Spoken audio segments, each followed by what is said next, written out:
Video ನೋಡ್ತಿರೋ ಪ್ರತಿಯೊಬ್ಬರಿಗೂ ನನ್ನ YouTube ಚಾನಲ್ಗೆ ಸ್ವಾಗತ. ಇವತ್ತಿನ ವಿಶೇಷ ಏನಂದರೆ ಮೊದಲನೇ ಶ್ರಾವಣ ಶನಿವಾರ.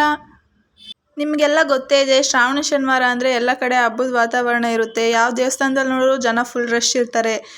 ವಿಧವಾದ ಪ್ರಸಾದಗಳನ್ನೆಲ್ಲ ಮಾಡಿರ್ತಾರೆ. ನಮ್ಮ ಮನೆ ದೇವರು ಲಕ್ಷ್ಮೀ ವೆಂಕಟೇಶ್ವರ ಆಗಿರೋದ್ರಿಂದ ನಾವು ಶ್ರಾವಣನ ಮಾಡಲೇಬೇಕು. ಅದರಿಂದ ನಾನು ಬೇಗ ಬೆಳಗ್ಗೆ ಎದ್ದು ಬಾಗಿಲೆಲ್ಲ ತೊಳೆದು ರಂಗೋಲಿ ಬಿಟ್ಟು, ಮತ್ತು ಆ ಸಣ್ಣ ಜಾಗದಲ್ಲಿ ಯಾವ ಥರ ರಂಗೋಲಿ ಬಿಡೋದು ಅಂತ ಯೋಚನೆ ಮಾಡಿ ರಂಗೋಲಿ ಬಿಟ್ಟು ಎಲ್ಲ ರೆಡಿ ಮಾಡಿಬಿಟ್ಟು ಒಳಗಡೆ ಬಂದೆ. ತೊಳೆಯೋ ಪಾತ್ರೆ ಎಲ್ಲ ನನಗೋಸ್ಕರ ಕಾಯ್ತಿದ್ದೋ. ಅದಕ್ಕೂ ಮುಂಚೆ ನಾವು ಒಂದು ಸ್ವಲ್ಪ ಜ್ಯೂಸ್ ಮಾಡ್ಕೊಂಡು ಕುಡಿದ್ಬಿಡೋಣ ಅಂತ ಆರೆಂಜ್ ಜ್ಯೂಸ್ ಮಾಡೋಕ್ಕೆ ಎಲ್ಲ ರೆಡಿ ಮಾಡಿಕೊಂಡೆ. ಆರೆಂಜನ್ನ ಬಿಡ್ಸೋಕ್ಕೆ ಬರಲಿಲ್ಲ ನನಗೆ. ಕೊನೆಯದಾಗಿ ನಮ್ಮ ಯಜಮಾನ್ರೆ ಬಿಡಿಸ್ಕೊಟ್ರು. ಬಿಡಿಸ್ಕೊಟ್ಟಾದ್ಮೇಲೆ ನಾವು ಜ್ಯೂಸ್ ಮಾಡಿಕೊಂಡು ಇಬ್ಬರು ಕುಡ್ದೋ. ಜ್ಯೂಸ್ ಯಾಕೆ ಮಾಡಿದ್ದು ಅಂದರೆ, ಇವತ್ತು ಶನಿವಾರ ಪೂಜೆ ಮಾಡೋದ್ರಿಂದ ಕೆಲಸ ಜಾಸ್ತಿ ಐತೆ, ಬೇಗ ತಿಂಡಿ ಮಾಡೋಕ್ಕಾಗಲ್ಲ ಅಂತ ಜ್ಯೂಸ್ ಮಾಡ್ಕೊಂಡು ಕುಡ್ದೋ.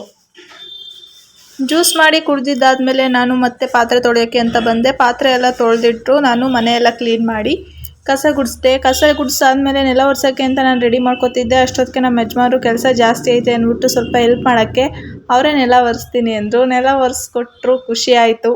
ನಮ್ಮತ್ತೆ ಒಳ್ಳೆ ಬುದ್ಧಿ ಕಲಿಸೋರೆ ಅಂತ ಹೆಮ್ಮೆ ಆಯಿತು. ಕೆಲಸ ಎಲ್ಲ ಮುಗೀತು, ಪೂಜೆನೂ ಹಾಗೆ ಮುಗೀತು. ಪೂಜೆ ಮುಗಿದ್ಮೇಲೆ ನಾವಿಬ್ಬರು ದೇವಸ್ಥಾನಕ್ಕೆ ಹೋಗಬೇಕು ಅಂದ್ಕೊಂಡೆಲ್ಲ ರೆಡಿಯಾಗಿ ದೇವಸ್ಥಾನಕ್ಕೆ ಹೊರಟು. ದೇವರು ಹುಡುಗರಿಗೆ ಕಾಲು ಮಾತ್ರ ಉದ್ದ ಕೊಟ್ಟಿರ್ತಾನೆ ಅನಿಸುತ್ತೆ. ಅದಕ್ಕೆ ನಮ್ಮ ಯಜಮಾನರು ನನ್ನ ಬಿಟ್ಟು ಓಡೋಗ್ತಾರೆ. ನೋಡಿ ಎಷ್ಟು ಫಾಸ್ಟಾಗಿ ಹೋಗ್ತಾರೆ ಅಂತ. ಇಷ್ಟು ಫಾಸ್ಟಾಗಿ ಹೋದರೆ ಅವ್ರ ಸ್ಪೀಡಿಗೆ ನಾನು ಮ್ಯಾಚ್ ಮಾಡೋದು ಯಾವಾಗ?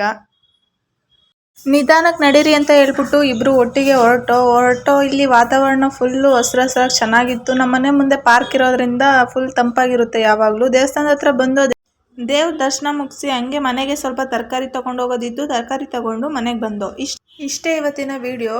ನಮ್ಮ ಚಾನಲ್ನ ಯಾರಾದರೂ ಹೊಸ್ದಾಗಿ ನೋಡ್ತಾ ಇದ್ದರೆ ಅವರು ನಮ್ಮ ಚಾನಲ್ಗೆ ಸಬ್ಸ್ಕ್ರೈಬ್ ಆಗಿ. ಹಾಗೆ ವಿಡಿಯೋ ಇಷ್ಟ ಆಗಿದರೆ ಲೈಕ್ ಮಾಡಿ, ಶೇರ್ ಮಾಡಿ. Thank you.